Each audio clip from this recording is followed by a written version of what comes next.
17절입니다. 자, 우리 함께 합독합니다. 시작. 복음에는 하나님의 의가 나타나서 믿음으로 믿음에 이르게 하나니 기록된 바 오직 의인은 믿음으로 말미암아 살리람과 같으니라. 아멘. 예. 이제 우리가 지난주에 사도 바울이 왜 로마에 있는 이 성도들에게 편지를 썼는지에 대해서 이제 여러 가지 상황들을 살펴보았습니다. 이제 그러면서 복음이 무엇이다? 복음은 예수 그리스도다라고 하는 거 우리가 지난주에 확인을 했습니다. 이때 바울은 이제 고백을 하죠. 나는 복음을 부끄러워하지 않는다. 부끄러워하지 않는다는 얘기는 역설적으로 나는 복음이 참 자랑스럽습니다라고 하는 얘기잖아요.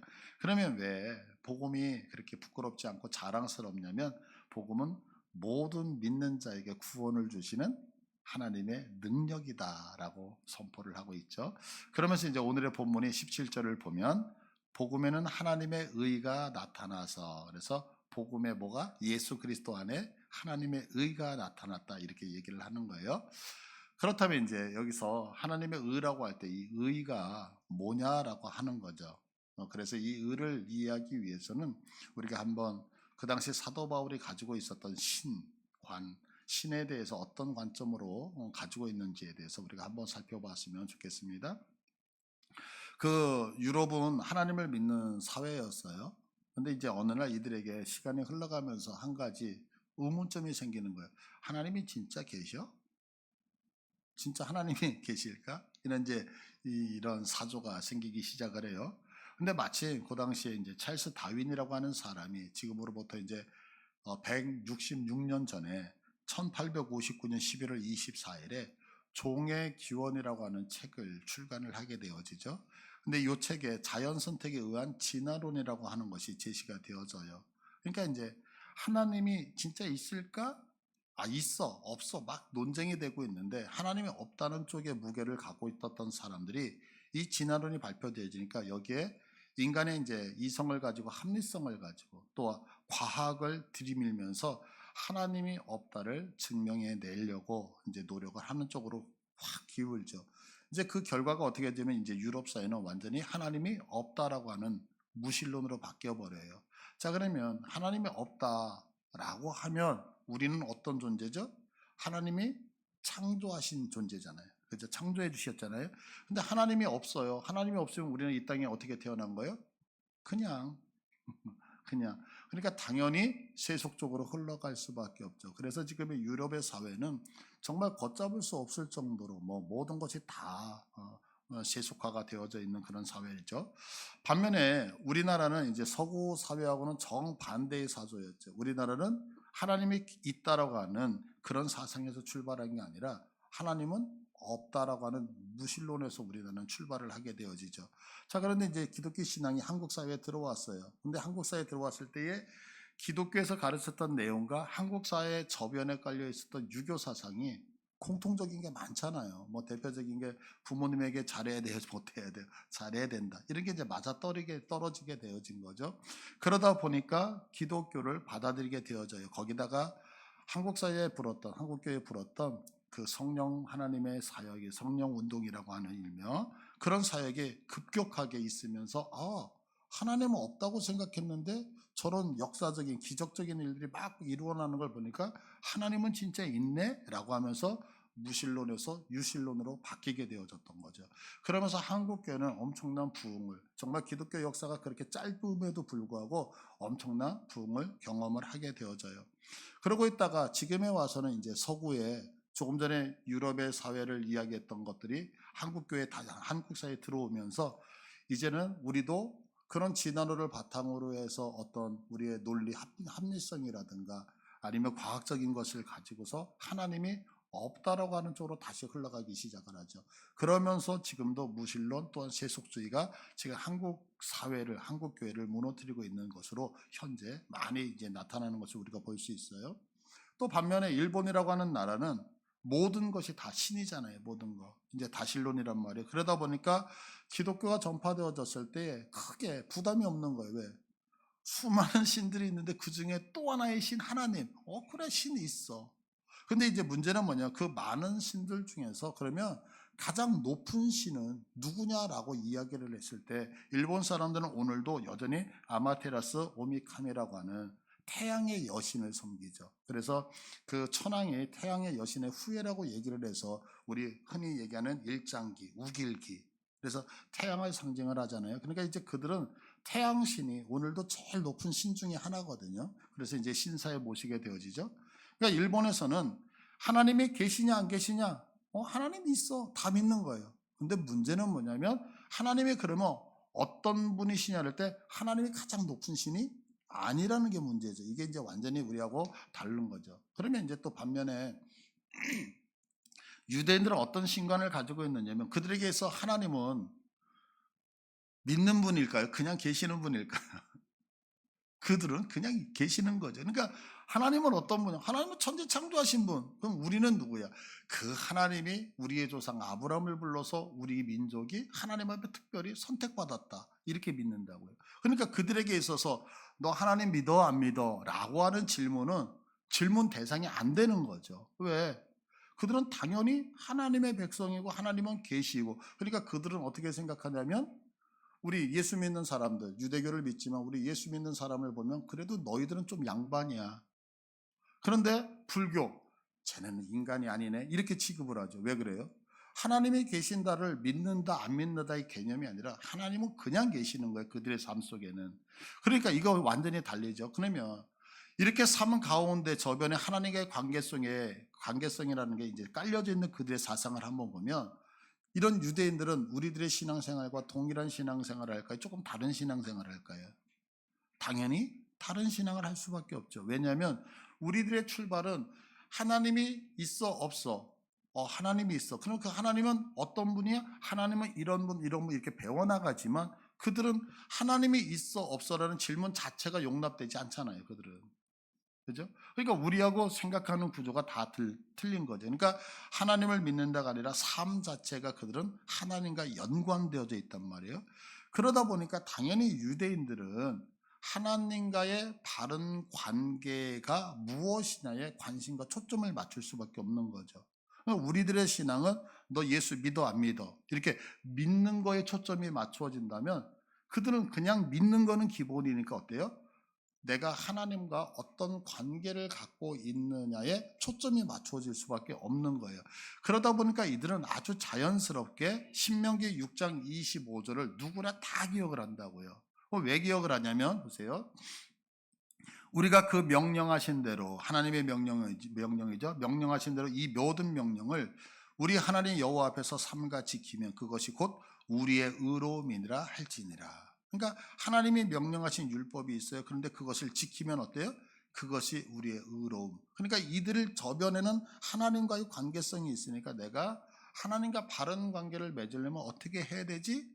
그거는 하나님의 말씀인 율법을 지켜야지. 율법을 지키면 하나님의 우리를 뭐라고 얘기한다? 의롭다라고 이야기해 주시는구나 라고 얘기를 하죠. 그래서 유대인들은 누구나 하나님의 말씀 율법을 지키려고 노력하고 수고를 하고 있다는 거죠. 그리고 이들은 이 의로움을 그러면 이루기 위해서 이제 성경에 있는 모든 율법들을 다 정리를 하는 거예요. 그러니까 사실 우리는 성경을 보면서 이렇게 하나하나 정리해야 되지 않지만 우리가 뭐 율법이 총 몇 개냐 613개다 이런 것들이 다 이제 그런 데서 나오는 거잖아요.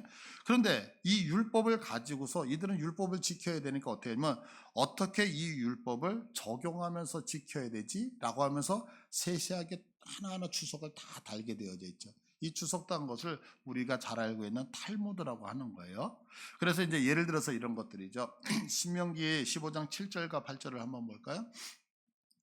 내 하나님 여호와께서 내게 주신 땅 어느 성읍에서든지 가난한 형제가 너와 함께 거주하거든 그 가난한 형제에게 내 마음을 완악하게 하지 말며 내 손을 움켜쥐지 말고 반드시 내 손을 그에게 펴서 그에게 필요한 대로 쓸 것을 넉넉히 주어라. 이게 이제 하나님의 율법이잖아요. 무엇을 하라. 자, 그러면 이거를 어떻게 실행해야 될까? 이걸 삶에다 적용을 해야 되잖아요. 그래서 이 말씀을 적용하기 위해서 이제 탈무드에 보면 탈무드라는 책이 하나가 아니거든요. 여러 개 책이 있는데 결혼 및 가정을 다루는 탈무드를 케투봇이라고 얘기를 해요. 이 케투봇 67쪽 뒷면을 보면 이렇게 이 주석을 나눠놨어요. 한 사람이 도움을 요청할 때 그가 정말 필요한 만큼을 넉넉히 주어야 하며 단순히 최소치만으로 끝내선 안 된다. 이렇게 적어놨어요. 그러니까 누군가 내게 손을 내밀어요. 그러면 내가 있는 것 절반 이렇게 주면 된다 안 된다? 안 된. 그가 만족할 정도로 충분하게 줘야 된다라고 내가 율법을 지키면서 실생활을 적용할 수 있도록 탈무드에 써 있다는 거죠. 뿐만 아니라 이들은 율법을 잘 지키고 싶어서 율법이 좀 이해가 안 되는 게 있을 거 아니에요. 그러면 하나님의 말씀이 이런 의미를 갖고 있어라고 이렇게 주석을 달아놨다고, 이런 주석을 달아놓은 책을 뭐냐면 미드라시라고 얘기를 해요. 그래서 예를 들어서 창세기 1장 3절을 보시면 하나님이 이르시되 빛이 있으라 하시니 빛이 있었고, 이제 미드라시 라바 그 모음책이라고 하는 얘기인데요. 미드라시 라바에는 이것을 뭐라고 주석을 달아놨냐면 이렇게 달아놨어요. 하나님이 빛을 창조할 때 하나님은 세상을 처음부터 끝까지 바라보셨다. 이렇게 달아놨어요. 그러니까 우리가 생각할 때는 어때요? 태초에 하나님이 천지를 창조한 빛이 있으라. 빛이 있었네. 저 빛 태양을 만들었고 그냥 이렇게 단순하게 생각하잖아요. 근데 유대인들은 그렇게 생각하지 않는 거예요. 이런 말씀을 듣고 저 말의 의미가 뭘까? 그러니까 태양이 있으라는 얘기는 하나님이 태양만 만든 게 아니라 그 태양이 존속하는 시간. 그래서 만드신 알파와 오메가에 그것이 유지되어져서 갈 것까지도 하나님이 알고 계셨다라고 이렇게 주석을 달아놨다. 그러니까 상당히 구체적이죠. 뿐만 아니라 자, 우리들이 이제 율법을 갖고 있어요. 그러면 그 율법을 실생활에 적용하기 위해서 어떤 제시하는 것이 있잖아요. 그래서 이것을 어떤 법률과 규정으로 정리해 놓은 책이 있는데 이게 미시나라고 하는 책이에요. 예를 들어서 이런 거죠. 자, 우리 하나님 믿으시죠? 자, 그러면 하나님을 믿는 백성은 하루에 몇 번 기도를 해야 될까요? 모르죠. 그죠? 하나님을 여러분들 믿으시죠? 그러면 믿는 우리들은 하루에 성경을 몇 번 읽어야 될까요? 우리는 그게 없잖아요. 근데 유대인들은 이게 있다고요. 그러면 예수 믿는 사람, 하나님을 믿는 사람은 어떻게 해야 됩니까? 라고 할 때 농경과 기도에 대한 기록되어져 있는 책이 이제 제라임이라고 하는 책인데 여기에 기도법에 대한 베라호트라고 하는 책에 보면 예수 믿는 사람, 하나님을 믿는 사람은 하루에 몇 번 기도하면 하루에 3번 기도한다. 이렇게 되어져 있어요. 그래서 우리 신약 성경에 보면 제자들이 성전에 기도하러 올라가잖아요. 그럼 왜 올라가면 이 법을 따라서 올라가는 거예요. 그러니까 이들이 얼마나 율법을 지키고 싶었으면 이걸 다 규정으로 세워놨다고요. 성경은 언제 읽어요? 아침과 저녁에 세 말을 낭독하고. 그러니까 이게 뭐냐면 내가 하나님을 믿는데 하루에 3번 기도 안 하면 하나님을 믿는 거예요? 안 믿는 거예요? 그거 안 믿는 거예요. 내가 하나님을 믿는데 성경을 아침과 저녁에 안 읽으면서 하나님 믿는 거예요? 안 믿는 거예요? 안 믿는 거예요. 이들은 딱 규정이 나와 있어요. 이렇게. 그러면 지금 말씀드렸던 것처럼 이 유대인들이 탈무드 아니면 미드라시 이 미시나라고 하는 책을 기록했던 이유는 딱 한 가지죠. 그건 뭐냐면 율법을 잘 지켜서 이 율법을 우리의 삶에 어떻게 잘 적용할까, 이것 때문에 이런 것들을 적어놨죠. 그러면 율법을 잘 지키는 이유가 뭐예요? 내가 착하게 해서 그거 아니죠. 이 율법을 지켜서 하나님의 의를 이루고 싶었던 거예요. 그래서 하나님의 의를 이루고 싶어서 이들은 정말 우리들이 오늘날도 그러잖아요. 뭐 안식일이 되면 이들은 물 다 닫아버리고 뭐 엘리베이터도 안 차고 뭐 그런다 그러죠. 그래서 전기도 안 킨다 그러잖아요. 그래서 스위치가 나오잖아요. 스위치 이렇게 타이머. 그래가지고 안식일이 딱 되면 자동 타이머가 딱 돌아가서 그래서 밥할 때도 밥 해와네요.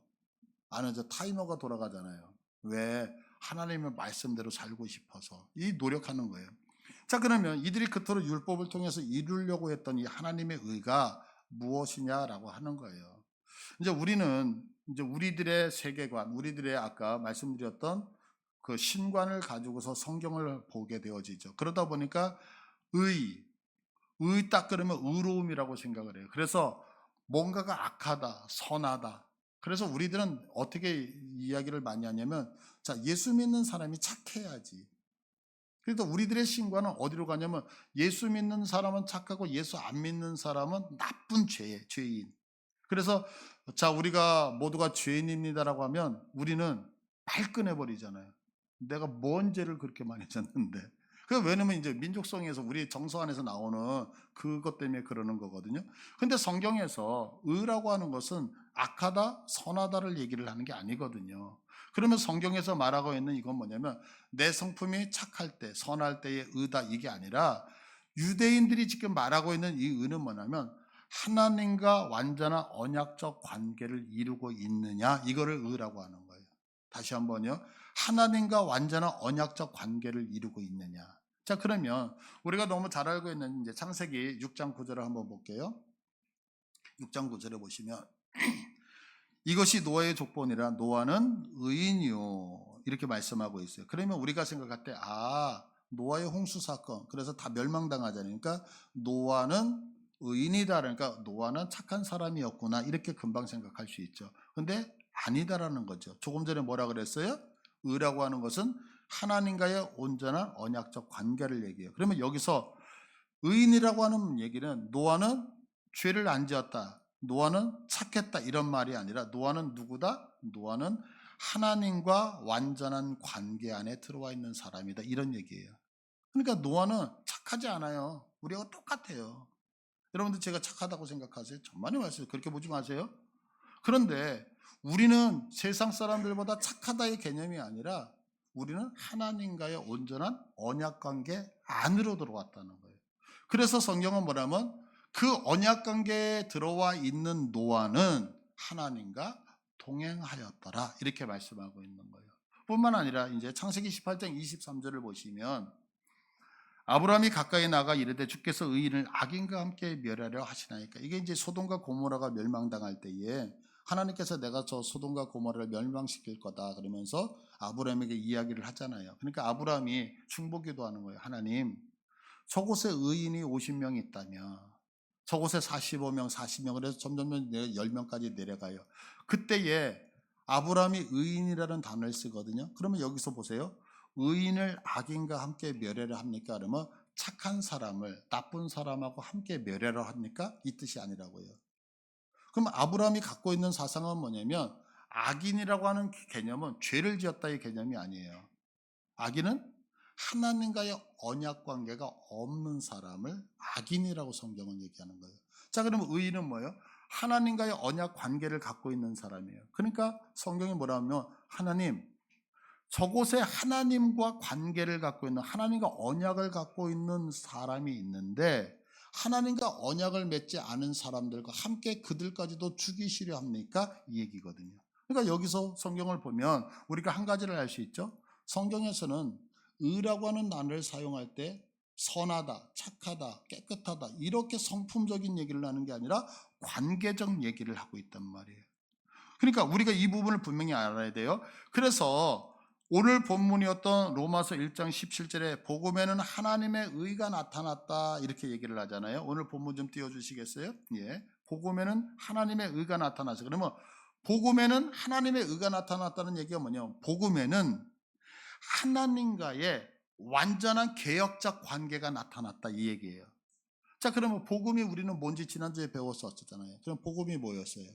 복음은 예수 그리스도였어요. 그러면 예수 그리스도 안에는 무엇이 있더라? 하나님과의 완전한 계약이 있더라. 이 얘기를 하는 거예요.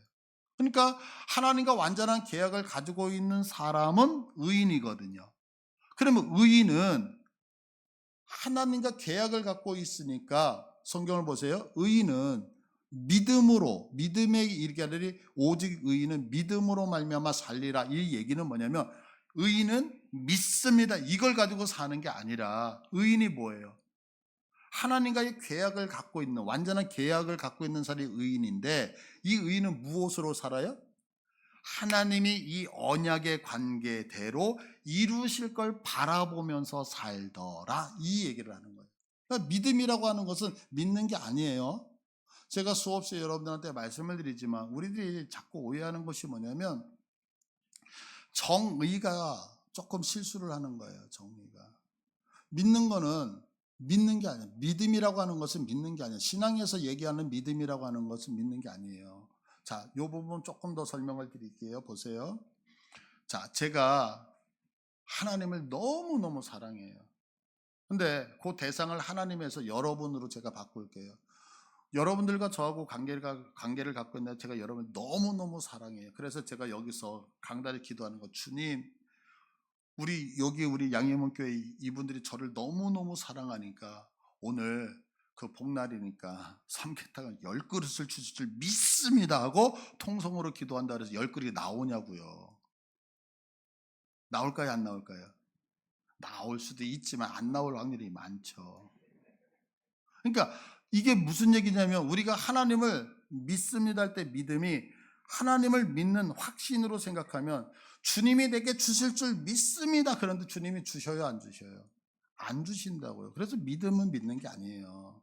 근데 우리는 믿음의 정의를 믿는 것으로 생각하죠. 그럼 믿음이라고 하는 건 뭐냐면, 조금 전에 말씀드렸던 것처럼 하나님이 왜 주시냐면 하나님이 나를 향하여 자녀라고 여기시기 때문에. 이거 믿으시죠?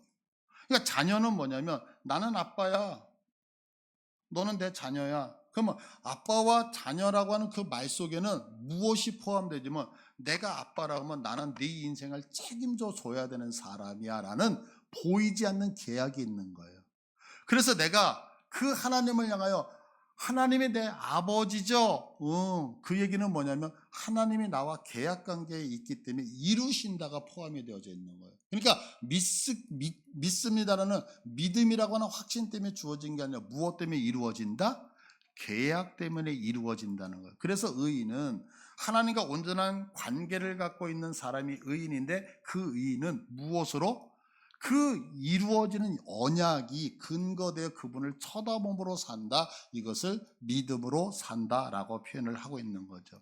근데 이제 지금까지 유대인들은 어떻게 살아왔느냐면, 이 하나님과의 완전한 관계, 계약을 맺기 위해서 자기 스스로 수고하고 노력을 했어요. 그래서 내가 어떻게 하면 하나님과 이 완전한 언약 관계를 맺을 수 있을까? 이렇게 생각을 했던 거죠. 왜? 이렇게 생각을 하냐면, 자, 하나님과 온전한 언약 관계, 하나님과의 관계가 좋아야지만 하나님이 허락하시는 구원이 내게 임하거든요. 그러니까 이들에게 있어서 내가 구원을 어떻게 받을 수 있을까가 고민이었다고요. 그러면 어떻게 구원을 받아요? 그거는 하나님으로부터 인정받으면 하나님이 갖고 있는 것이 내게 되어져. 그러면 하나님의 인정을 받기 위해서는 어떻게? 하나님이 우리에게 제시한 율법을 지켜야 되니까 나는 율법을 지키며 살 거야. 그래서 율법의 모든 인생을 다 바쳐서 아까 말씀드렸던 뭐 달모드, 미드라시, 미시나 이런 것들을 열거해서 율법을 지키려고 해왔다는 거죠. 근데 생각해 보세요. 그 율법이 우리가 수고하고 노력한다 그래서 지켜지나요? 평생 하나님의 말씀대로 살았어요. 근데 막 죽음 직전에 누군가 그러는 거야. 아버지 유산 좀 주세요. 버럭 화를 내네요. 그러면 다 끝난 거예요. 그걸로. 율법으로 지켜낼 수 있는 게 없단 말이에요. 그런데 지금 사도 바울은 이 완전한 언약, 그들 유대인들이 그렇게 추구하고 싶었던 그 완전한 언약이 우리에게 이루어졌다라고 지금 선포하고 있는 거죠. 자, 그러면 지금 사도 바울이 말씀하고 있는 이 말씀의 차이점이 뭐냐면, 지금 유대인들은 내가 어떻게 하면 구원을 받을 수 있습니까? 나 어떻게 하면 구원받아요? 나 어떻게 하면 하나님 사랑받을 수 있어요? 나 어떻게 하면 믿음 생활 잘할 수 있어요? 어떻게 하면이라고 방법을 찾아가고 있는 그들에게, 나를 구원하시기 위해서 하나님이 어떤 방법을 사용하셨는지 아니? 이렇게 설명하고 있는 거예요. 자, 그러면 이건 완전히 다른 얘기죠. 어떻게 하면 구원을 받을 수 있습니까? 어떻게 하면 내가 은혜를 받을 수 있습니까? 어떻게 하면 내가 믿음 생활 잘할 수 있습니까는 내가 구원을 이루겠다는 거잖아요. 그러니까 어떻게 하면 구원받을 수 있어요? 헌금 많이 하면 그럼 헌금 내야죠. 어떻게 하면 내가 하나님 앞에 사랑받을 수 있어요? 기도 많이 하면 그럼 기도해야죠. 어떻게 하면 내가 하나님 앞에 인정받을 수 있어요? 그럼 봉사해야죠. 그래서 어떻게 하면이는 이 답 앞에 내가 어떻게 하면 좋습니까? 라는 내가 해야 될 일거리를 찾았는데, 사도 바울의 이야기는 전혀 아니더라는 거죠. 뭐라고 얘기하고 있어요? 나를 구원하기 위해서 하나님이 어떤 방법을 사용했는지 아니? 예수라는 거예요. 예수. 복음이라는 거예요. 자, 그러면 이것이 완전히 다르잖아요. 뭐가 달라요? 앞에 어떻게라고 하는 것은 내가 주체가 돼서 무엇을 해야 된다였는데, 사도 바울이 얘기하는 것은 네가 무엇을 했기 때문이 아니라 하나님이 너를 위해서 이 방법을 사용해 주셨다라고 설명하고 있는 거예요. 이거 완전 다른 거거든요. 지금 여러분 이거 이해되시나요? 그럼 아멘. 전혀 지금 사도 바울의 접근 방식은 틀리다라고 하는 거죠.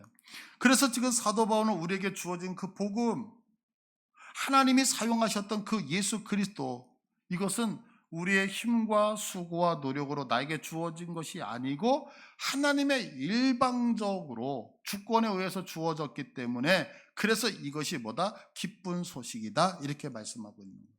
근데 보세요, 우리들이 믿음의 생활을 하면서 신앙생활을 하면서 실패하는 것이 뭐냐면 바로 이 부분을 잃어버린다는 거예요. 우리는 신앙생활을 하면서 내가, 믿음이라고 하는 건, 신앙은 장거리거든요. 마라톤과 같거든요. 그러면 지금은 내가 믿음이 좋을 때는 있어. 그러면 믿음이 좋을 때는 상관없는데, 믿음이 없을 때 내가 실망하고 낭망해서 막 슬럼프에 빠질 때가 있다고요.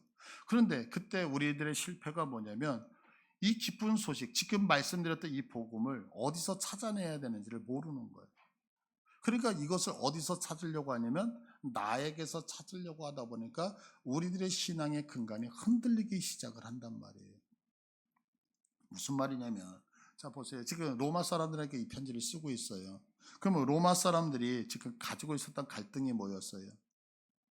주도권을 쥐는 거였어요. 주도권. 그럼 왜 주도권을 쥐려고 하죠?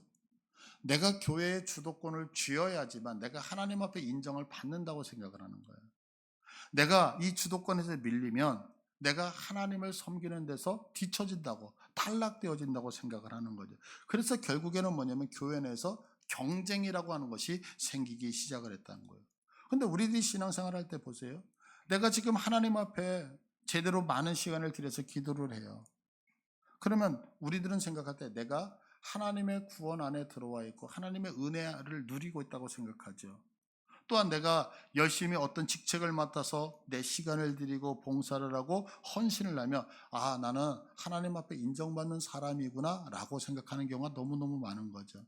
그런데 우리가 생각했던 그 목표에 달성하지 못하는 거예요. 내가 기도가 안 돼요.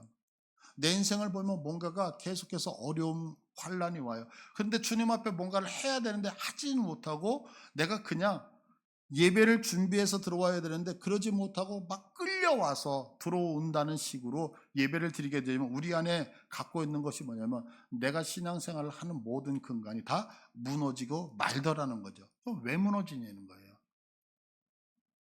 내가 기도 안 한다고, 내가 주님 앞에 봉사 안 한다고, 내가 주님 앞에 헌신 안 한다고 해서 우리의 구원이 탈락되나요?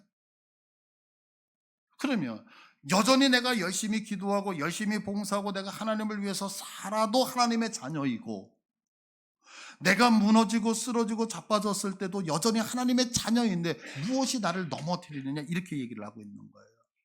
그래서 로마서 1장 6절을 보시면 너희도 그들 중에서 예수 그리스도의 것으로 부르심을 받았다 그래요. 하나님이 너희를 불렀다는 거예요. 그럼 왜 불렀느냐? 그리스도에게 속하게 하려고. 그래서 속하게 한다는 얘기가 우리 한국 성경으로는 것으로, 그리스도의 것으로, 그리스도에게 속하게 하려고 불렀다, 이렇게 얘기를 하는 거예요. 자, 그러면 내가 지금 하나님 앞에 예수 그리스도 안에 속할 때에, 하나님이 나를 부르셨을 때에 주도권이 나에게 있었습니까? 하나님께 있었습니까? 믿으십니까? 하나님이 나를 부르셨어요. 하나님이 불렀는데 내가 무엇을 했기 때문이 아니라 하나님이 불렀기 때문에 이것을 사도 바울은 기쁜 소식 복음이다라고 얘기를 하는 거죠. 그러면 왜 이것이 기쁜 소식이냐면 하나님이 나를 불렀을 때에 내가 무엇인가를 하지 않았다고요. 그래서 로마서 5장 8절을 봐보세요. 우리 다 같이 읽을게요. 시작. 우리가 아직 지혜인 되었을 때에 그리스도께서 우리를 위하여 죽으심으로 하나님께서 우리에 대한 자기의 사랑을 확증하셨느니라. 아멘. 그러면 뭐죠? 우리가 아직 죄인 되었을 때에 라고 하는 얘기가 뭐예요? 조금 리얼하게 표현해 드릴게요. 내가 담배 피고 있을 때 담배 끊고 주님이 나를 부른 게 아니라 너 담배 오늘 끊었네? 그래서 부른 게 아니라 담배 피고 있을 때 부르셨다고요. 내가 이제 예수 믿고 내가 금주해야지, 술 끊어야지, 그래서 술을 딱 잔을 내려놓으니까 역시 너 이제 구원에 이러지 않고 브라보 외치고 있을 때 하나님이 나를 부르셨다고요. 내가 죄에서 이게 죄네? 하나님 죄송해요. 내가 이렇게는 안 살아야 돼요. 그리고 딱 돌아설 때 하나님이 그래 이제 돌아서는구나. 넌 내 딸이야 내 자. 이게 아니라 내가 죄 가운데 깊숙이 들어가 있을 때 하나님이 부르셨다고요. 믿으십니까? 그래서 우리들이 행복한 이유는 무엇이냐면 내 자격이나 수고와 노력이 아닌 하나님의 일방적 은혜에 의하여 부름을 받았기 때문에. 자, 그러면 보세요. 내가 여전히 담배를 피고 여전히 술을 먹고 내가 여전히 죄 가운데 있을 때 하나님이 나를 불러주셨는데, 그러면 그 하나님이 주권으로 나를 부르셨다 그 하나님이 포기하지 않는 이상은 우리는 그 구원에서 탈락이 될까요? 안 될까요? 안 되겠죠. 다시 얘기해서 내가 구원에서 탈락된다는 그 얘기는 하나님이 실패자가 되신다는 얘기거든요. 그러면 여러분들 한번 신앙 고백해 보자고요. 하나님은 실패자가 되시나요? 하나님이 계획한 걸 반드시 이루고야 마시나요? 아멘. 그러니까 하나님은 실패자가 되지 아니하시기 때문에 나는 한 번 구원받아서 탈락이 되더라 안 되더라? 안 되더라. 그래서 이것이 기쁜 소식이다라고 얘기를 하는 거죠. 그래서 로마서 8장 38절. 자, 우리 큰 소리로 자신 있게 읽자고요. 시작. 내가 확신하노니 사망이나 생명이나 천사들이나 권세자들이나 현재일이나 장래일이나 능력이나 높음이나 깊음이나 다른 어떤 피조물이라도 우리를 우리 주 그리스도 예수 안에 있는 하나님의 사랑에서 끊을 수 없으리라. 아멘. 하나님 우리 구원하셨습니다. 하나님이 실패하지 않는 이상 우리는 어떤 경우에도 구원에서 탈락된다 안 된다? 안 된다. 그래서 이것이 기쁜 소식이다 이렇게 얘기를 하는 거죠. 그러니까 우리 구원받은 성도가 우리들의 모습을 봐보세요. 모습을 보면 내세울 거 없는 경우가 많잖아요. 어떨 때는 세상 사람들하고 비교했을 때 실력이 딸릴 때도 있고요. 뭐 물질적인 것도 그럴 수 있고 건강도 그럴 수 있고 지위도 그럴 수 있고 부족한 게 너무너무 많아요. 그런데 그럼에도 불구하고 우리가 세상을 향하여 당당할 수 있는 이유는 뭐냐면 우리가 우리 되어진 이유는 근거가 나에게 있다? 하나님께 있다? 하나님께 있기 때문에. 그래서 복음 안에 들어와 있는 사람은 요한일서 4장 18절을 볼게요. 사랑 안에 두려움이 없고 하나님이 나를 부여잡아 줬다면 이제는 우리들에게 두려움이 있을 수 있어요? 없어요? 없다고요. 왜 없냐면 보세요. 내가 인생에서 실패하는 것 같지만 그 실패하는 자리에 누가 함께 계셔요? 하나님이 함께 계신다고요. 내가 지금 몸이 안 좋아서 건강에 너무너무 모든 걸 다 잃어버려서 밑바닥에 있는 것 같지만 그 밑바닥에 지금 누구와 함께 계시는 거예요? 하나님이 함께 하신다고요. 그러니까 이 모든 인생에서 가장 밑바닥까지 갔던 사람이 누구냐면 요셉이었거든요. 형에게 배신당했어요. 17살에 가장 정말로 왕성할 때에 노예로 팔려간 거잖아요. 무슨 희망이 있어요? 근데 성경은 그에게 얘기하시는 게 있어요. 하나님이 그와 함께 하심으로 요셉이 형통하였더라. 근데 여기서 생각해야 되는 건 뭐냐면 형통했으면 감옥에서 나와야죠. 형통했으면 자유인이 돼야 되죠. 그런데 감옥 안에 여전히 노예로 있는데 하나님이 형통하대요. 근데 이상한 게 있어요. 하나님이 형통하다라고 얘기했는데 그가 그 안에서 뭐하냐면 불평불만하는 게 아니라 형통하기 때문에 그 안에서 감사를 해요. 그 안에서 최선을 다해요. 그런데 우리가 생각하지 못하도록 13년이 흘러간다면 어느 날 갑자기 예상하지 못하도록 한 나라의 국무총리로 하나님이 그를 발탁하신다는 사실이에요. 왜 그럴까요? 의인은 무엇을? 하나님과의 약속을 쳐다보는 거예요. 우리가 무엇 때문에 힘을 내냐면 하나님이 나를 붙드시고 계셨고 하나님이 나에게 모든 걸 허락하셨다면 지금 이 시간에 내가 어려워요 고통당해 그러나 마지막 하나님이 신원하셔서 나를 가장 존귀한 곳으로 그리고 하나님이 수고했다고 우리에게 면류관을 주실 것을 믿기 때문에 이것이 우리 성도들이 갖고 있는 실력이라고 하는 거죠. 그래서 성경을 보면 우리에게 구원을 얻어야 하니까 너희들 거룩하게 살아라 이렇게 말씀한 적이 없어요. 똑바로 사세요. 아, 예수 믿으려면 그렇게 살면 돼요? 라고 얘기한 적이 있다 없다? 없다니까요. 성경은 뭐라고 말하면 사랑하는 딸아, 아들아, 너 내 자녀 맞니? 네가 내 자녀라고 한다면 이렇게 살아야 돼. 어떻게 살아야 되느냐? 로마서 12장 1절을 보시겠어요? 그러므로 형제들아, 그러므로 사랑하는 딸아, 사랑하는 아들아, 네가 내 백성이 됐다면 하나님의 모든 자비하심으로 너희를 권하는데 너희 몸을 하나님이 기뻐하는 거룩한 산 제물로 드려. 왜 드리라고 할까요? 드려야지만 구원받는다, 드려야지만 하나님의 백성이 된다가 아니라 우리가 뭐가 됐기 때문에, 하나님의 자녀가 됐기 때문에 너희들 하나님 앞에 영적 예배 드려라 라고 얘기를 하는 거예요. 자, 계속해서 2절을 보세요. 너희가 하나님의 백성이 됐기 때문에, 하나님의 자녀가 됐기 때문에 이 세대 본받지 말고 마음을 새롭게 함으로 변화를 받아 하나님의 선하시고 기뻐하시고 온전하신 뜻이 무엇인지 분별하도록 해라 라고 하는 거예요. 그러니까 우리가 이미 하나님의 자녀가 됐기 때문에 우리에게 권면하시는 거죠. 그럼 뭐 자녀가 됐기 때문에 하나님이 기뻐하고 온전하신 뜻, 이거 분별하는데 그게 무슨 얘기냐면 하나님과 동일한 관점을 가지고 살라는 거예요. 하나님과 동일한 관점. 여러분도 하나님의 백성 되실 줄 믿으셔요? 하나님의 백성이십니까? 그러면 우리가 살아야 될 때 세상적인 하나님과의 관계가 없는 사람들이 쳐다보는 관점으로 세상을 살면 된다, 안 된다? 안 된다. 우리는 어떤 관점을 갖고 살아야 돼요?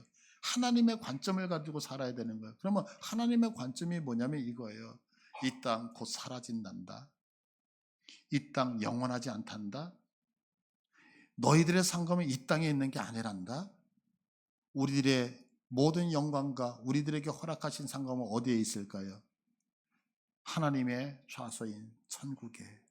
그러니까 이 땅에서 조금 힘들어? 괜찮아. 왜? 이게 영원하지 않아. 그곳에서, 이곳에서 조금 몸 아파? 괜찮아. 그곳에서, 이곳에서 눈물 흘려? 괜찮아. 그곳에서. 그런데 그것을 바라보는데 누가 바라본다는 거예요? 의인이. 그러면 의인이 뭐예요? 착한 사람이 바라보는, 아니 하나님과의 언약적 관계를 갖고 있는 사람, 그것을 바라보며 산다는 거예요.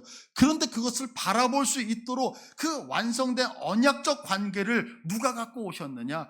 복음이었고 예수 그리스도가 너희에게 선물로 주어서 너희가 그거를 바라보고 산다는 거예요. 그래서 의인은 그 하나님의 약속을 바라보며 살더라 라고 말하고 있는 거예요. 여러분들 의인이십니까? 하나님과 온전한 관계를 갖고 계시는 분입니까? 그러면 그 약속을 부여잡고 사세요. 그렇기 때문에 어려워도 이 세상에서 당당하게 선포하며 살 수 있는 게 우리 예수 믿는 사람이 왜 있느냐? 하나님의 약속이 있기 때문에. 그래서 세상이 어렵죠. 분명히 경제적으로도 어렵고 여러 가지 환경과 조건, 그러나 우리에게는 나를 나되게 만드시는 하나님이 있다는 사실을 믿으셔서 믿음으로 승리하시며 살기를 소원합니다. 우리 다 같이 일어나셔서 우리 신실하게